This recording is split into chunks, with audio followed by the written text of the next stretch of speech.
The Third Reich was a regime of contradictions, where towering ideals of power and purity hid the darkest of secrets. Throughout Germany, persecution was systematic and merciless. Bands of stormtroopers roved the streets, beating and arresting Jews without cause. War has struck again. By April 25th, Berlin found itself completely surrounded by the Red Armies. The day and night artillery bombardment began. Beneath the propaganda of 1,000 banners and speeches, the Nazi state was a labyrinth of cruelty, deception, and violence. Its true horrors obscured until the very end. At the center of this destructive empire stood Adolf Hitler, a man who orchestrated some of the worst atrocities in history, but whose private life remained veiled in mystery. This is the will of God. Now it is obvious why I think it is my duty to the nation to save the German people from the danger of communism.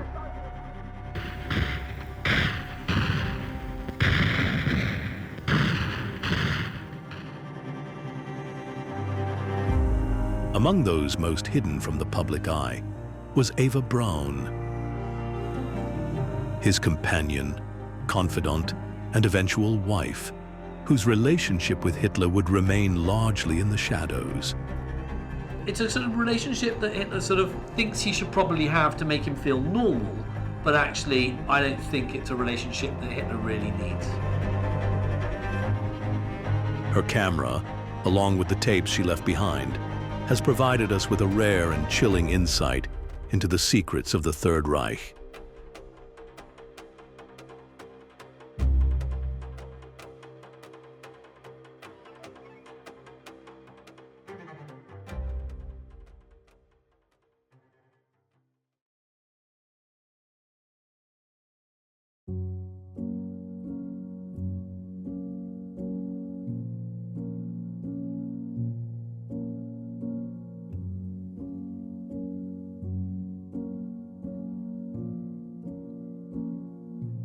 Eva Braun, a German photographer and one of history's most capricious figures, was the longtime companion and briefly the wife of Adolf Hitler. Their fateful meeting occurred in Munich, where the 17-year-old Braun worked as an assistant and model for Hitler's personal photographer. 2 years later, her relationship with Hitler deepened, and she became a constant presence in his inner circle. Braun's passion for film and photography offers a rare and intimate glimpse into the private lives of Hitler and the Nazi Party leadership. Her work provides behind-the-scenes views of a regime shrouded in propaganda and secrecy. Utilizing advanced AI technology, we have enhanced the quality of this footage, bringing them to life as never before.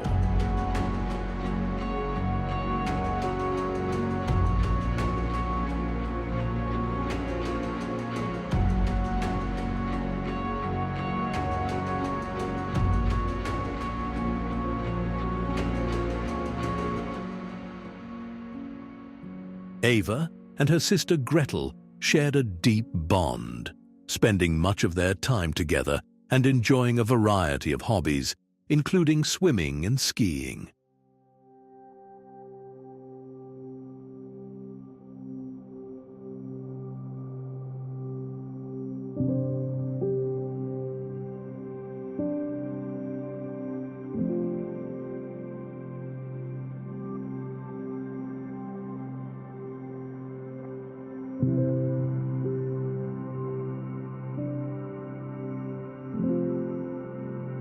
At the age of 17, Eva took a job working for Heinrich Hoffmann, the official photographer of the Nazi Party.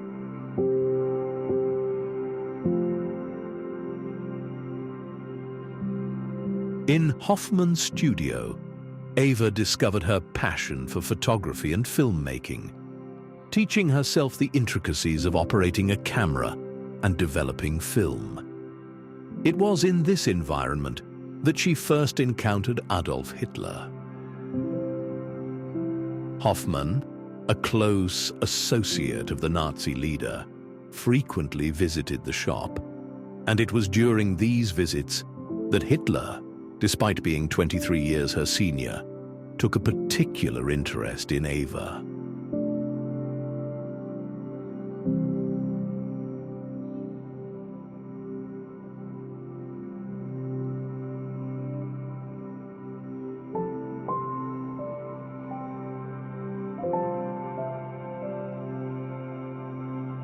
Through her work with Hoffmann, Eva had the opportunity to travel with the Nazi Party, bringing her into closer proximity with Hitler.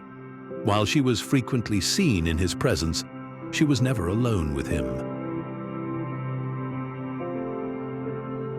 And their encounters were always within the confines of the public and the party's official circles. Eva and Hitler began an illicit relationship, sharing several secret dates that were carefully kept out of the public eye. The true depth of Hitler's feelings for her remain uncertain, as their interactions were often shrouded in ambiguity. Hitler met Eva Braun in October 1929. She was working as an assistant for the photographer in his studio, the photographer Heinrich Hoffmann. So Hitler visited, and it's said that he devoured her with his eyes on this first meeting. And there's sort of very much that sense that she really adored him, and he would take her out on outings, to the opera, to dinner, for a drive, that kind of thing, and she quickly became very infatuated with him.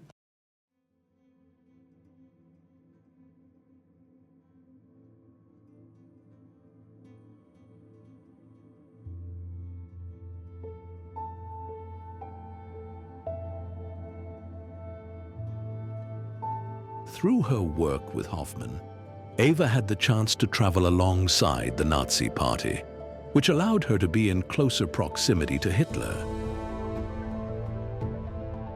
Although she was often seen in his company, their meetings were always in public settings, within the strict confines of party events.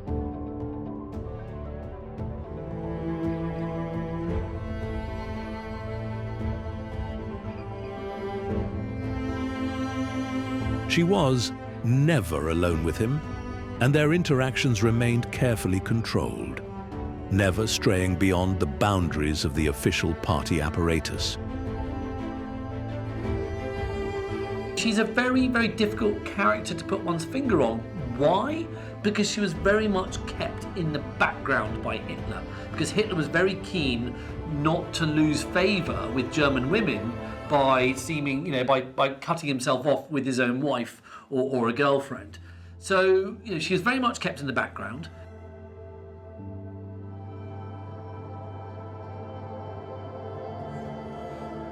What's remarkable about Hitler's appeal is that he was absolutely adored by so many women. I think this is extraordinary when you look at Hitler today.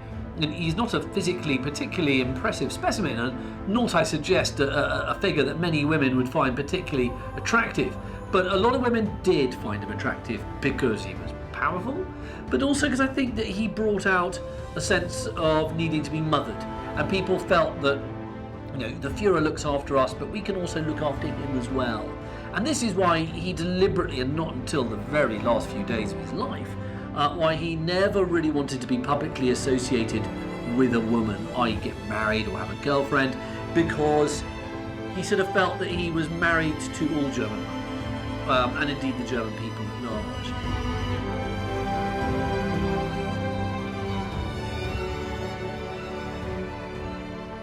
By 1933, the Nazi Party had become the largest faction in the Reichstag, Germany's parliament. With his delusions of grandeur increasingly taking hold, Hitler saw himself as the sole savior of the nation, destined to lead Germany into a new era. Although he used the democratic system to build his popularity, his true aim was to dismantle it entirely. When President Paul von Hindenburg, frail and ailing, became less able to govern, Hitler seized the opportunity. Through political maneuvering and intense pressure on the Reichstag, he persuaded Parliament to pass the Enabling Act, granting him emergency powers. This law effectively suspended the Weimar Constitution, allowing Hitler to rule by decree and mark the beginning of his absolute control over Germany. On the 30th of January 1933, Hitler was appointed Chancellor of Germany, but of a coalition government. So there were just 3 Nazi posts in that coalition government. It's very tempting to think that when Hitler comes to power in early 1933, that his grip on power is absolutely total. In fact, he has a very uneven, shaky start. He's still quite worried about public opinion. So what he does is a mixture of passing various laws that give him more and more power, like the Enabling Act, that actually makes him immensely powerful. But also, he takes advantage of various events like the Reichstag fire, in which the German Parliament building burns down. Now, it's highly likely, but never proven, whether the Nazis actually burnt it down themselves. But certainly, in a sense, it doesn't matter. What happens is that Hitler and the Nazis took advantage of the Reichstag burning down to show that there was a communist plot against what the Nazis described as still being a democratic government. And it enabled them to seize more power, by emergency decree. Very quickly, he turned Germany into a one-party state. So first of all, he made sure to eliminate the influence and power of the German political left. So the Socialist Party and the Communist Party, for a start, were banned. But over a short amount of time as well, the Nazi Party was the only legal party too. So that's very important. The other thing that the Nazi Party did, that Hitler did in those first few months of 1933, was to eliminate the German trade union movement. So in May 1933, trade unions were banned, and in their place came an organisation called the German Labour Front, led by Robert Ley.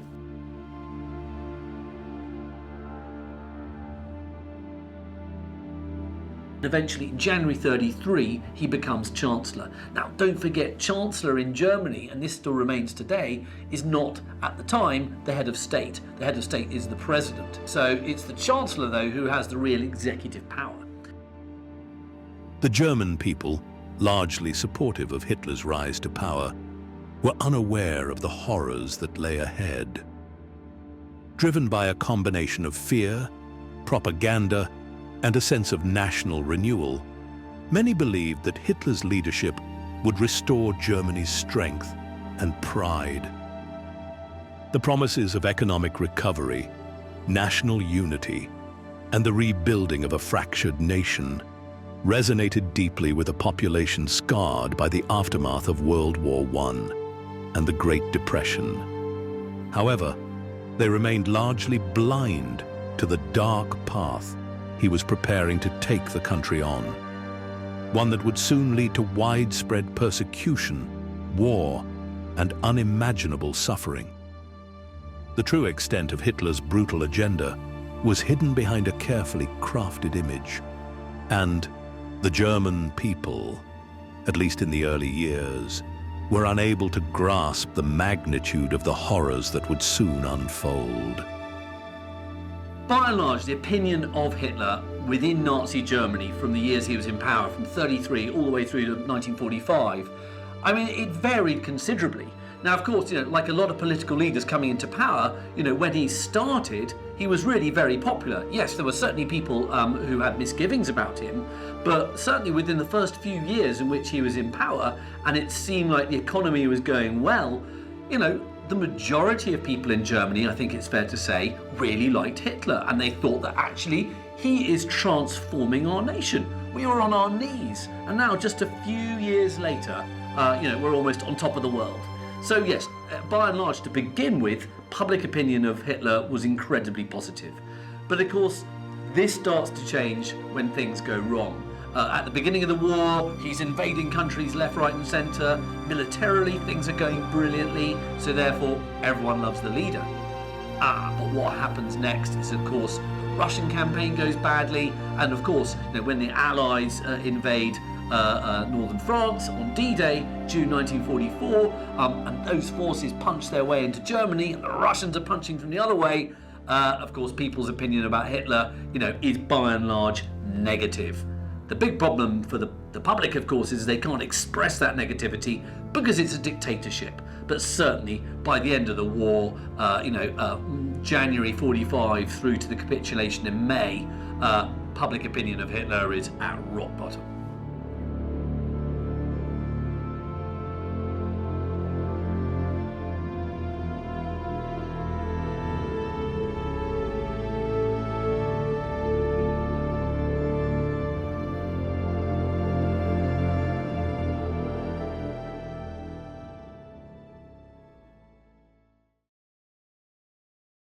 Eva was growing increasingly attached to Hitler, with no attention being shown towards her. Hitler's relationship with her was very much kept from public view and just known among the very, very private inner circle. This influenced her first suicide attempt, predicted to be around the 10th or 11th of August, 1932. She shot herself in the chest with her father's pistol. Thankfully, the wounds were not fatal. This was suggested to be an outcry for Hitler's attention. After this, he began to commit himself to her more, and they became supposed lovers by the end of that year. She often stayed overnight at his Munich apartment whilst he was in town.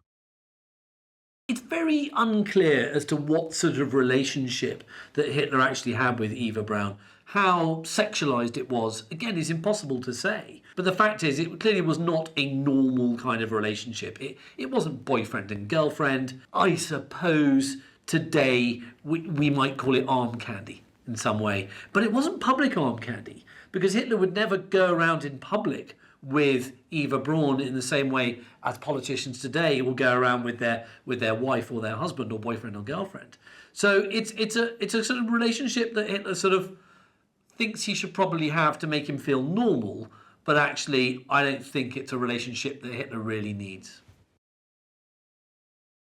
According to a fragment of her diary and the account of biographers, her second suicide attempt occurred in May 1935. She took an overdose of sleeping pills when Hitler failed to make time for her in his life. This prompted Hitler to provide Eva and her sister Gretel with an apartment in Munich that year.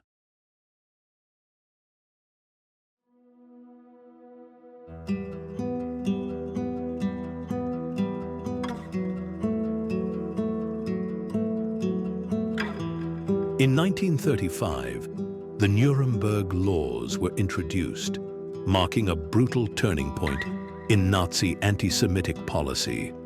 These laws, designed to further isolate and dehumanize the Jewish population, were presented as a solution to the supposed threat Jews posed to the German nation.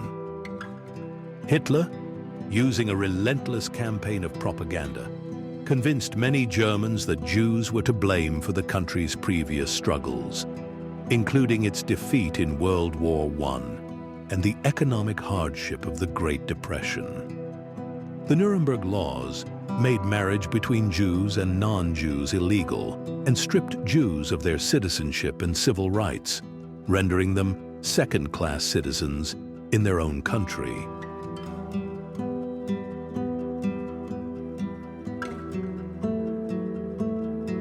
So we know that from as early as Hitler's writings in Mein Kampf that he was personally anti-Semitic. And what we see once the Third Reich comes into power is his personal anti-Semitism translated into state policy.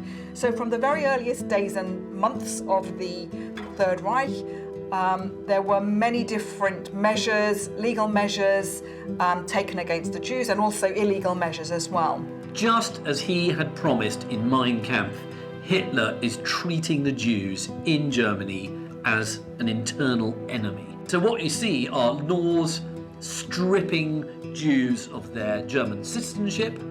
You see awful things like Jews not being allowed to go to swimming pools, because if a Jew swam in a public swimming pool, the water would have to be drained because the Jew had dirtied the water. So you can see that you've got this sort of awful both political and cultural exclusion of the Jewish community. In November 1938, during what became known as Kristallnacht, or the Night of Broken Glass, the violence escalated dramatically. Over 7,000 Jewish-owned shops were destroyed, and more than 400 synagogues were burned to the ground. The Night of Terror also saw the arrest and violent mistreatment of thousands of Jews, many of whom were sent to concentration camps. This coordinated attack on Jewish businesses, homes, and religious sites was not only a demonstration of the Nazis' growing power, but also a clear signal of the horrors to come in the years leading up to the Holocaust. The Nazis just literally set fire to synagogues everywhere. They smash up Jewish shops and Jews are killed. Practically every synagogue in the land was burnt down. Near on 100 people were killed in the course of the night, and between 20 and 30,000 German Jews were taken to concentration camps. This absolutely horrific destruction, slaughter, violence carried out by the state against its own people. It showed the world what Hitler was. He was effectively a gangster and a murderer. As the violence and discrimination against Jews escalated, many Germans began to grasp the severity of Hitler's anti-Semitic agenda, though the full scale of the atrocities to come remained largely unknown. After the Night of the Broken Glass, the situation for Germany's Jews just got worse and worse from then until the war, and of course during the war as well. They were impoverished, they were made to pay a big atonement fine. Money was taken from them in order to pay for this calamity that they'd allegedly brought upon themselves. There's no doubt about the centrality of anti-Semitism to Hitler's worldview. There's absolutely no doubt about that. But what he seemed to be trying to do was sort of stay in the shadows, so that when we get a pogrom like this, that the public, the German public and the population were quite affronted by it. Maybe not because they particularly supported the Jews, but because it was a sort of flagrant violation of law and order, and sort of a kind of very violent affair across the land. So there wasn't, it wasn't popular in that respect. So there's that idea then that Hitler was sort of staying in the shadows and not being associated with that. I think he managed to maintain his popularity during this time. First of all, because he was staying in the shadows of more unpopular policies. And there was certainly that sentiment among the German population, because of this myth that surrounded the Führer, that, well, if there were unpleasant things going on or policies that they didn't like, all of those sort of more difficult aspects of the Third Reich, then somehow that Hitler couldn't know about it, that he wasn't associated with it, that it had to be one of the other leaders. It can't have been him. If only the Führer knew, this wouldn't be happening. Alongside his escalating persecution of Jews, Hitler remained committed to the promises he made in Mein Kampf, focusing on rebuilding Germany's strength and dominance in Europe. Factories were converted to support the rapid expansion of the German military, turning it into one of the most advanced and formidable fighting forces on the continent. This military build-up was in service of his broader vision for Lebensraum, the idea of living space for the German people. According to Hitler, Germany had the right to reclaim and expand into the territories he believed were rightfully theirs, particularly in Eastern Europe. As Germany annexed territories and reclaimed lost land, such as Austria and Czechoslovakia, Britain and France, though vocal in their opposition, remained largely passive. Despite their protests, neither country took significant action to stop Hitler's expansionist ambitions. Hitler, growing increasingly confident in his strategy, saw their warnings as empty threats. After all, they had never acted on them before. More far-sighted people in Britain and France are sort of going, well, where's this going to end? Because if you keep giving someone something, they're going to keep wanting more, because that's human nature, and that's what Hitler did. However, when Hitler turned his attention to Poland in 1939, the situation changed. The plans for invasion were clear, and Britain and France, realizing the imminent danger, finally pledged to declare war if Germany invaded Poland. Confident that they would falter once again, Hitler pressed ahead with his plans, marking the beginning of World War II.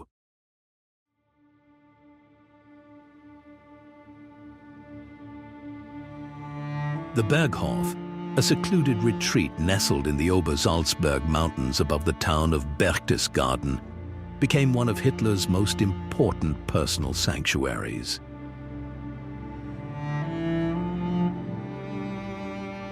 In 1934, he began extensive renovations to transform the small house he had acquired into a grand fortress. The goal was to create a private residence, not only for himself, but also for his closest party members and loyal followers, offering them a refuge in the stunning isolation of the Bavarian Alps.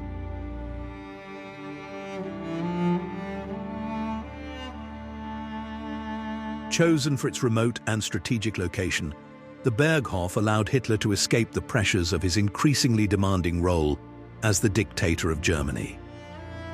Surrounded by breathtaking views and far removed from the everyday affairs of his political life, Hitler could find some respite from the stress and responsibility of ruling.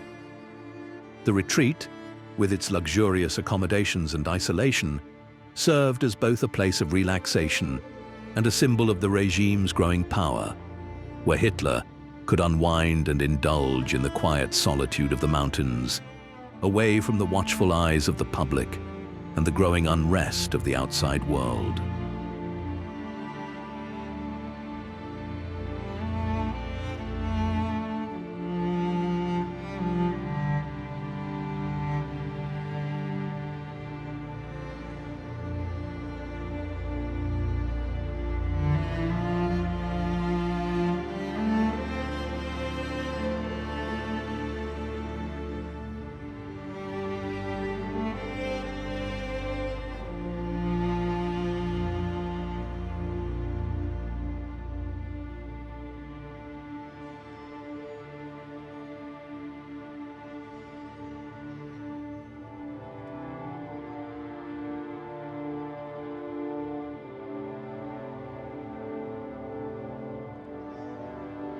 Hitler's growing preference for the Berghof only served to enhance the Führer myth, portraying him as a semi-mythical figure who needed to retreat to his mountain hideaway to escape the pressures of his leadership.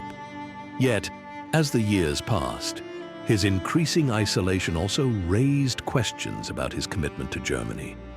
Why was the leader of the nation hiding away in a secluded retreat? When would he make another public appearance?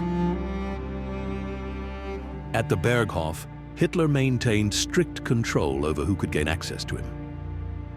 Only his most trusted and loyal party members were invited to join him for dinners and meetings, making the retreat an exclusive space for the inner circle of the Nazi regime. The atmosphere at the Berghof was one of secrecy and privilege, where those in Hitler's confidence could gather for both casual events and serious discussions about the future of the country. Over time, the Berghof expanded. A large wing was added to the house, and several additional buildings were constructed, transforming the small residence into an impressive and heavily fortified complex. The entire area was fenced off, and the remaining houses on the mountain were bought by the Nazi Party and eventually demolished, making the Berghof a private, self-contained compound.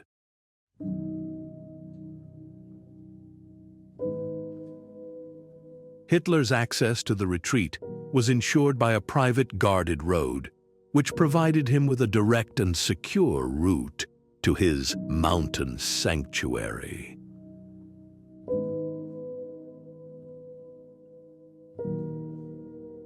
Once there, Hitler would often rise late in the afternoon, not starting his day until around 2 p.m. His nights were equally irregular, with him often not sleeping until well past 4 a.m. Despite being the head of state, he spent less and less time engaging with the public or even his ministers, instead preferring to control the direction of the country from his remote mountain retreat. His public appearances dwindled, and his increasing detachment from the daily affairs of Germany led many to question whether he was still fully in control, or whether his isolation had begun to distance him from the reality of the war and the regime he had created.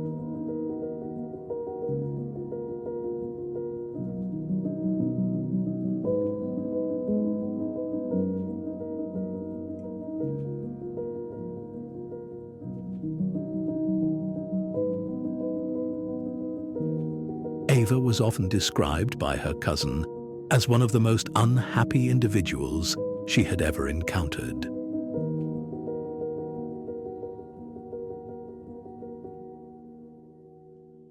Despite her sheltered, isolated life, she was not a person who seemed to fit the role of someone so detached from the world around her. After her sister married one of Hitler's high-ranking SS generals, Eva found herself with more opportunities to interact with the Nazi elite, spending time with her sister and their powerful circle. But no matter how close she grew to this world, she could never escape the emotional gulf that separated her from Hitler, a distance that would define much of her life. Eva often spent time at the Berghof, Hitler's mountain retreat in Bavaria, whenever he was there. But even within the secluded walls of his inner sanctum, public affection was forbidden. An unspoken rule that left her feeling ignored and distant, despite her physical proximity to Hitler. Their relationship, which is said to have lasted for 16 years, remained shrouded in secrecy. Hitler never publicly acknowledged his commitment to Eva, and on the rare occasion she accompanied him, she was always kept at arm's length. Eva was never more than a shadow in his life, relegated to the background, even in the most intimate of settings.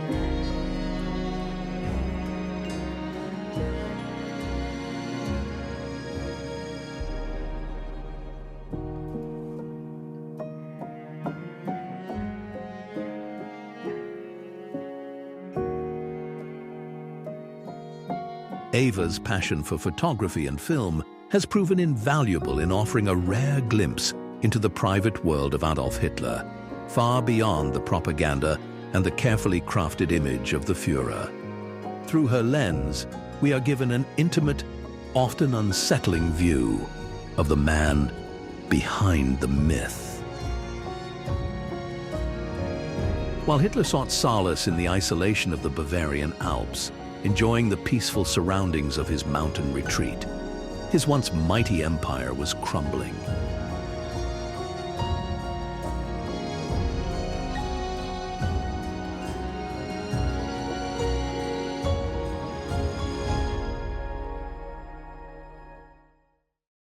On September 1st, 1939, Adolf Hitler launched his invasion of Poland, an act that would ignite the flames of World War II. It was a reckless and catastrophic decision, one that many historians argue he underestimated in its scope and consequences. For the first time, foreign leaders and the world at large began to witness the true extent of Hitler's madness, his ruthless ambition, and the chaos he was willing to unleash.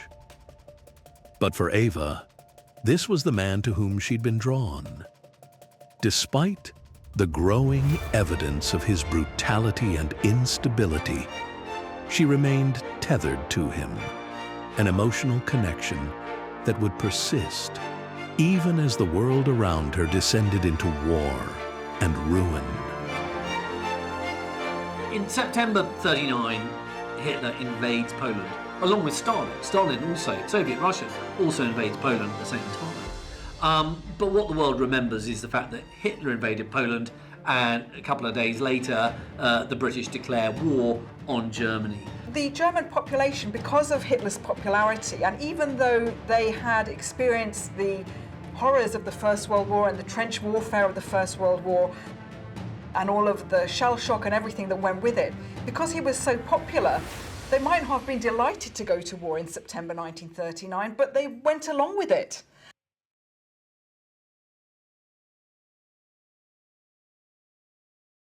As the war drew to a close, the Führer remained ensconced in his secluded refuge. Seemingly unaware or indifferent to the catastrophic unraveling of his vision for a 1,000-year Reich, his leadership, once seen as absolute, was now marked by growing paranoia and distrust. Rumors of assassination attempts against him began to swirl, casting a long shadow over his reign. In the wake of these threats, Hitler's visits to his secluded Berghof retreat became less frequent. By July 1944, after an attempted assassination known as the July 20th plot, he ceased visiting the retreat altogether. The plot involved a bomb planted inside a briefcase, positioned under the table during one of his meetings, a failed attempt that would only intensify his obsession with security and control. Bomb goes off and the whole building basically destroyed. There's no way anybody can survive.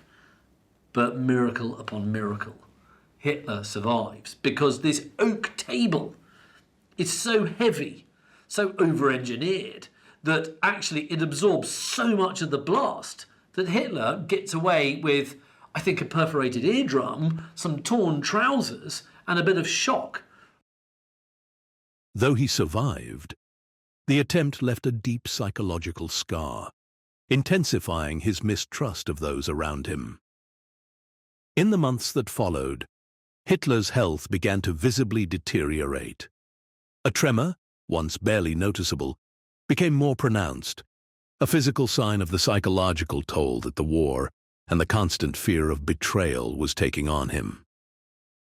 He grew more reliant on prescription drugs, including powerful stimulants and sedatives, to manage the crushing stress and to numb his growing sense of panic.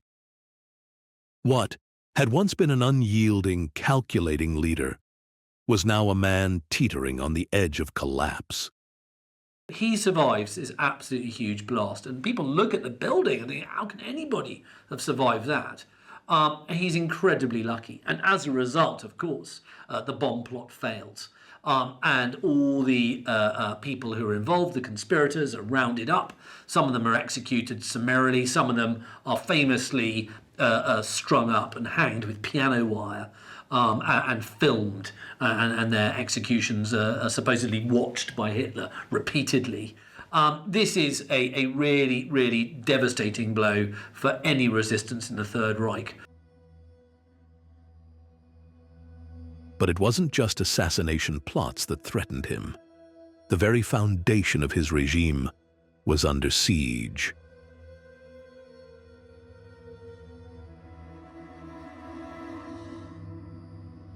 In August 1944, the British Royal Air Force launched a devastating bombing raid on the Obersalzberg, Hitler's mountain retreat, known for its picturesque views and supposed high-altitude health benefits. Hundreds of RAF heavy bombers targeted the area, and at least 2 bombs struck the Berghof, Hitler's personal residence, causing significant damage. By this time, Hitler had already fled to his underground bunker in Berlin, leaving the once impregnable retreat in ruins. The bombing raid was another symbol of how far the Third Reich had fallen, as even the man who had once controlled the fate of Europe now found himself forced to retreat into the shadows. Once the Red Army came into German territory in 1945, then Hitler's position as this infallible ruler and leader really not only became to be called into question, but really came to its end. because the Soviet troops were very vengeful. They were retaliating for all the terrible brutalities and atrocities that the Nazis and the German army had put into place in Soviet territory.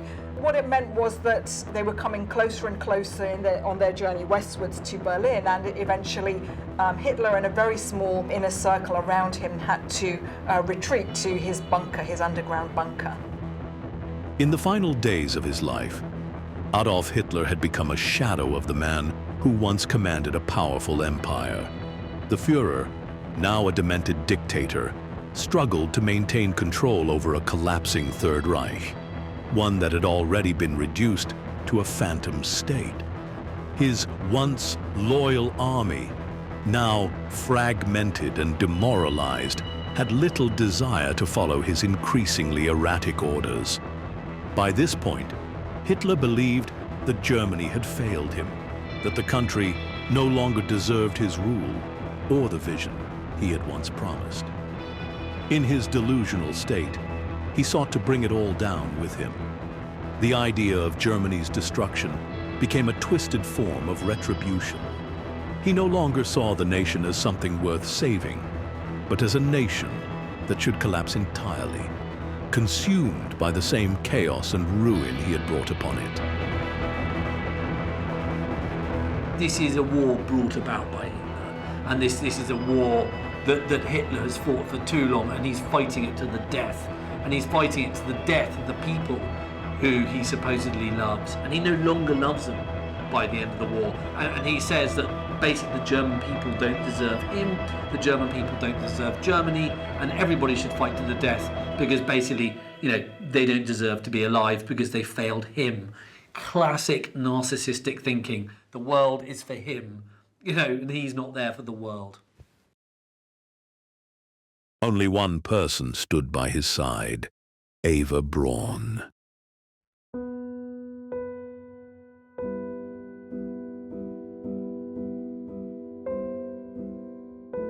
Despite the Reich's total collapse, Braun never wavered in her loyalty to Hitler, her presence a constant in his increasingly erratic mind. She became both a companion and a supporter of his distorted vision, helping to fuel the fantasy that he remained the unchallenged leader of a once great empire, even as it all slipped away. On his birthday, April 20th, 1945, Hitler brought Eva Braun to the crumbling Reich Chancellery to join his private celebration. For many within the Nazi ranks, this was a stark signal that the end was near. Hitler had always kept Eva out of the public eye, shielding her from the grim realities of his regime. But on this day, as Berlin was being consumed by the collapse of the Third Reich, he allowed her to be seen with him. By April 30th, 1945, Hitler had fully grasped that Germany was beyond salvation. The war was lost, and the Reich was crumbling around him. He hadn't made a public appearance or delivered a speech in months. His earlier victories had become distant memories. Hitler relied on a cocktail of drugs to keep his fragile mind from unraveling as he watched the final days of his reign slip away. Hitler's last days in the Führer bunker under the Reich Chancellery in the centre of Berlin, are a kind of terrible end of a Shakespearean tragedy, as the thunder of Russian artillery all around them, and they're deep inside this sort of concrete underground fortress. Everybody's sort of kind of going mad, and especially Hitler. On this day, he finally agrees to marry Eva Braun, just hours away from their suicide. They tie the knot with what was left of Hitler's loyal advisors as witnesses. Finally, after many years of being Hitler's long-term partner, Hitler married Eva Braun that night. It was to be a very short-lived marriage because 2 days later, they both committed suicide together. He hands her a cyanide capsule, and he holds his pistol. Together, they commit suicide, leaving Germany in ruins. Their bodies are burnt in this great kind of almost like a sort of Viking pyre, like in a Viking longship going up. Europe's most evil dictator is dead. Just over a week later, on May 8, 1945, Germany formally surrendered, bringing an end to the Second World War in Europe. But while the fighting ceased, the full extent of the horrors that had unfolded under Hitler's rule would only begin to surface. As the Allies advanced and the death camps were liberated, the world was confronted with the appalling truth of the Holocaust. The images of emaciated survivors, the piles of bodies and the remnants of systematic genocide shocked humanity to its core. The world came to understand the true scale of the atrocities committed under Nazi rule. Ultimately, when it was shown quite how evil Nazism was and the German people fully appreciated it, then, yes, the opinion of Hitler was not quite so positive.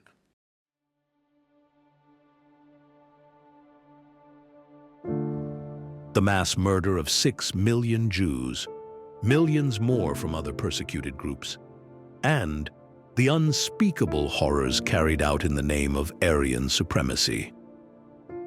In the wake of Hitler's death and Germany's surrender, the horrifying legacy of the Nazi regime became undeniable. The world could no longer ignore the depth of the evil that had been unleashed, and the survivors were left to bear witness to the unimaginable suffering that had been inflicted upon them. The horrors of the death camps would haunt the world for generations to come. A stark reminder of the depths of human cruelty when unchecked by morality. Amidst this, the story of Eva Braun, once a loyal companion to a mad dictator, would be forever tied to the collapse of the regime she had once stood by, offering a chilling glimpse into the mind of a leader consumed by power, paranoia, and a total disregard for humanity. Without her tapes, we would not have a chilling look behind the secrets of the Third Reich.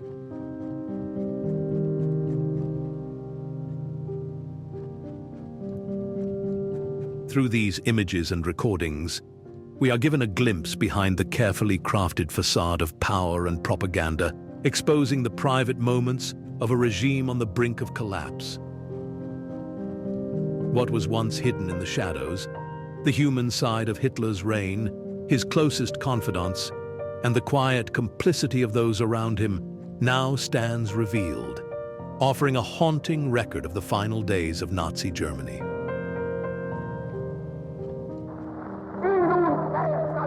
This is the will of God.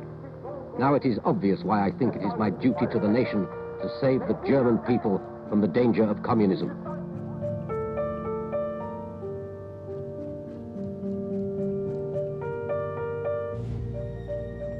These tapes and photographs, taken by Eva Braun herself, have become invaluable artifacts, shedding light on the inner workings of one of history's most destructive empires.